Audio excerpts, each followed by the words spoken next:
next episode of podcast Drive. We have very special guest, Nick Service. He is the most controversial man on X right now. He is the most talk about man on X. And yeah, welcome, Nick. Nick, tell me about yourself a little bit because I know you are a very known people doesn't know you. So tell me about yourself. So, indeed, my name is Nick Savers. I'm 26 years old and I'm a full time trader. I trade crypto, I trade Forex, gold, and the NASDAQ futures. Beside that, I'm the founder of Vault Syndicate, a trading company, and we're only expanding now. Let's go to my first question. Where did you grow up and how did shape your view on finance and investing? So, I grew up in the Netherlands and I grew up in a very poor family, very poor parents. So, the drive to escape that was extremely high. Once I worked for a 9 to 5, I discovered someone who was holding Bitcoin. I was very skeptical, as most people are on the first stage. But the same day I got into it as well and I never left it. My dream became to be a full-time professional trader. After a lot of effort, I finally achieved it. Now I decided to take this into business. That is very nice, and I think the people who is from poor family have more drive. I do agree on that. My another question is, which project or coin caught your attention first and why? Bitcoin. Because Bitcoin is changing the environment of finance simply because of fiat, cash money that's printed from thin air. He's growing, so this thing must go up. That's the main narrative of Bitcoin. That's true. That's true. That's it. Absolutely. Bitcoin and AI is future. Of course, I have more projects where I'm investing in for a long time. Palladium. Palladium is a metal which is underrated right now because of the electoral vehicles scam we are seeing at the moment. Palladium is used against that. And I think every truth will be revealed. I think a lot of our fans or who's listening, very interesting. What were your first step in your career before getting into crypto? My first step, I was working at a company from my parents. Actually, after I was just working as a salary slave. But I never felt comfortable having authority above me. So the drive to get rid of the authority was extremely high. That's why I was hustling, selling cars, buying cars, things like that. So I did everything actually, just hustling. I think that is most people's story because you need to try new things and first and after you just find one. Yeah, first you try things because you have desperate motivation to escape as fast as possible. So that's why you try everything that's possible. That's why you will fail a lot of times. And in the end, you find a solution, you find a switch. Then this is it. I need to focus on this. And for me, it was trading, it was finance. So, how do you stay motivated when the market is down? I stay motivated is not something I'm looking for. When the market is going up or the market is going down, that doesn't really matter for me because I trade both sides. That's how you survive in the market, if you trade both sides. And as in motivational, well, in fact, trading is a really boring business. If you're a full-time trader, it's extremely boring because you do the same thing every single day. That's the exact reason why you're profitable. What daily habits or routine give you an edge in the crypto world? Driving. When I wake up, I start driving. And that's the only time of the day that I am not in a call. And beside that, it's boxing, it's sport, things that give you some release. That's what helps for me. Unfortunately, there's not that much time for it because there's so much to do, especially now. So those are I know. So those are things I do. Working and achieving things also gives you that moment, that feeling of relief and achieving things. So the work itself, it can be shit, but the moment you achieve something big, you can feel it as well, even though you're maybe very tired because of it. That's life. So I have another question. Have you ever had a moment when you want to give up, and what made you keep going? Yes, I had those moments maybe 1,000 times in the past years, simply because I blew up all my entire accounts and my portfolios, but I never stopped for a second simply because the goal was very clear. You need to have a specific goal in Hmm. life what you want to do achieve. And if you see your mother struggling and if you see your father struggling, it would be very selfish to say, "Oh, I quit." No, that's not me. That was the biggest motivation for me to keep going, just for the loved ones, not for me, not for myself, but for my loved ones. That is one of the sweetest reasons I ever heard. If you can go back in time and give your younger self advice, what would it be? Find a team, because I was doing things alone for a long time. And that's not something that works out. That is very, I think, if you want to be best, you need a team. You cannot do it alone. You cannot do it alone. Rambo style is over. I have another question. What are the biggest life lessons you learned so far? The biggest life lesson Yeah, I lessons. learned is to don't try to do it alone at first. Stay open for other people to learn new stuff.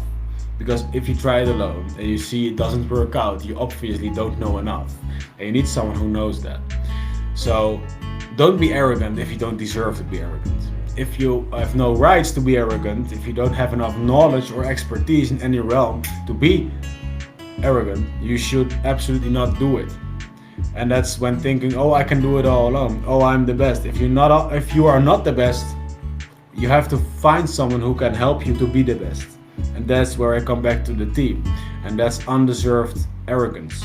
So, right now, I want to little bit down to your crypto expertise and ask, what is your personal rule for risk management in crypto investments?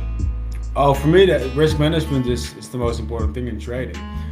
My biggest rule right now is when I'm in a position or when I'm buying something and it goes into my favor, I make the position even bigger.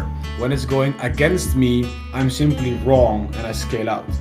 And that's how you lose less and win more over time. Which crypto trend do you think will define the next 5 years?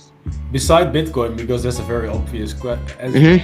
I would say crypto inside of the AI industry and inside the gaming industry. I think those industries are only going up simply because AI is only going up, is only going more and more, and gaming is very related to that. So I think crypto projects inside gaming and AI will be the projects to focus on for the next years. I have another question.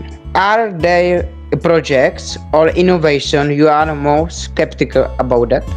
Those projects are most commonly new upcoming memes where we have no team, where we have no roadmap behind it. So always when you invest in smaller caps, meme coins, things like that, the very first thing I do is I watch the team behind it. And I have an example. There's a meme coin. It is in the gaming industry, but the team behind wasn't trustable. The meme coin was called Magicraft, and I was buying that meme coin years and years ago. I didn't have the experience I have now. And when I bought it, I was looking on the roadmap, and the roadmap was super clear. Like, nice, this is a good roadmap. This can be something. And 1 month after, they changed the whole roadmap without informing the investors. And then I was looking at the team behind it, and right now that is the first thing I do. But then I wasn't aware of that. I was looking at the team behind it, and I saw the names behind that project: MM Crypto, Moon Carl, DaVinci J16. Like, oh shit, I need to get out of this shit. It's the team behind. So that's where I focus on if I see projects and I want to invest in it, and those are red flags. Yeah, I think it's good always to check up things before you get it into yourself. Yeah, 100%. How do you see blockchain impacting industries beyond finance? So I think it's a very autonomic system for people who have the chance to be sovereign on themselves. I think that's the biggest fear of the governments as well. So I personally see a lot of attempts as in involvement from bigger parties For example, we have BlackRock right now, who is in Bitcoin, and a lot of people were very positive about this. I was more skeptical about this because actually you don't want those parties inside crypto, inside the blockchain, because I'm not saying that they can fuck it up because it's so secure. They cannot fuck it up, but there will be a lot of restrictions inside the world and governments, and restrictions for using platforms, restrictions for buying things to store your crypto. So I think there will be a lot of challenges, but in the end, the truth will win. So I'm positive about the future of blockchain. What role do you think crypto will play in global economics in 10 years? Autonomic, and also a larger gap between citizens and governments. The gap is already very large, but I think it will only expand. How do you approach crypto during extreme market volatility? Well, I take advantage of that because I've built a very extensive and very good system on trading. Most of the time, not always, because you cannot always win. Most of the time, I can see such move coming. For example, the Bitcoin drop we had on October 10th. We made money out of this drop. Well, everyone was panicking. So it's the knowledge and expertise inside that makes you be able to take advantage of it rather than panic on it. So I have no fear about crashes because you can take advantage of everything, especially in chaos. When there's chaos, there are most opportunities. That's true. I see that videos on X how people is dealing with this Bitcoin drop. Another thing I wanna talk about is your book, because your book is going to be, I think, one of our bestseller, like I write on X. So what inspired you to write your book, and what was your main goal? So what inspired me is that over the past 7 years, you're stacking up stories of yourself. You're stacking up experiences you have inside the market and mentally. And the main goal is to let people read actual real stories behind what it is to become a profitable trader, because it's not something fun. People think it's fun to be a profitable trader. This makes your life easier. Well, in some ways it makes your life easier, but in most ways it doesn't. It absolutely doesn't. Because if you slip, you just don't get paid, you cannot eat. And beside that, that's the last stage actually, and more like the period when I was failing a lot. When I was failing a lot and blowing up my entire portfolios over and over and over again. So I added lessons inside the book to make sure other people don't have to do this. And beside that, it is linked to my company. The book is launched on my company, so to give people the knowledge they deserve. How much money did you lose on your accounts? In total, I was sitting around maybe $500,000-$600,000, I think. Oh, even when I didn't even have that money, I was borrowing money because I thought I knew it all. That's the part of arrogance, undeserved arrogance I was talking about. So I made a lot of debt, even when I was already poor. So around $500,000, I think. Which chapter do you feel has the most transformative ideas? As in ideas, we have done a pre-order for people who pre-ordered, and they got an extra chapter 8. And there is the most valuable information, because that's market data you can literally use yourself today. And beside that, it's in the very start of the book when we talk about the failures. So if other people see what happens if you do this and what failure it will bring you, it can aware people to not do the same. Did writing the book change your perspective on crypto at all? No, because I approached trading the same way for a long time. That's why it's boring, that's why it's profitable. So it didn't change my perspective on crypto, but it just reminds me of the whole journey actually.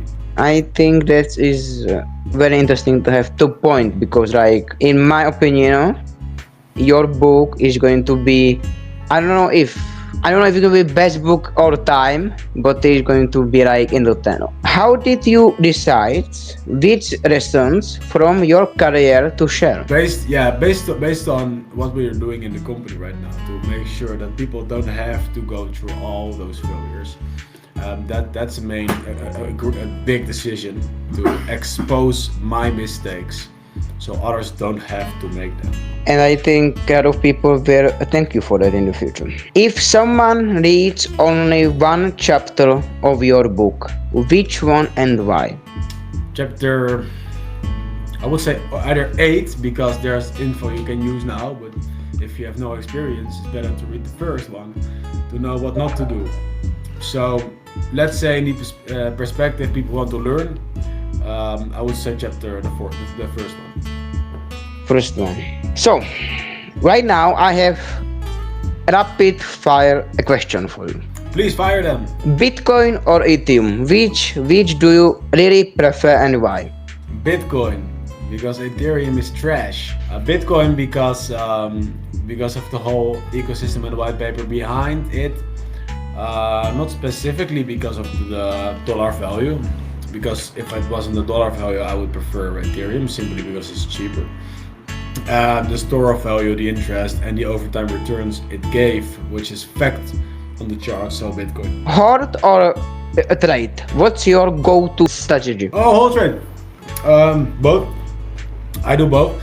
So I hold Bitcoin and I trade it so I can hold more. So literally both. But if I have to choose, I would say hold. One coin you excited about right now? Nothing, because excitement in trading is the biggest killer. If you get excited in trading, you already lose. Most beginners search for excitement and for profits and dollars and excitement, and yeah, that's exactly the biggest killer. So for me, the answer is none. I always watch everything professionally. What's the team? What's the roadmap? What's the white paper, etc., etc., and base everything on facts and on historical data. NFTs, hype or lasting innovation? Oh, the second one. I've never bought any NFT because I never believed in NFTs, and I was right about that, happily. So yeah, definitely the second one. DeFi, risky experiment or future of finance? Future finance. I don't like the DeFi market. It can be very profitable, yes, but I think this is also a very dirty market. I think DeFi is for fun and not for serious projects. That's personal opinion. The craziest crypto story you ever witnessed? That was September 17, 2022.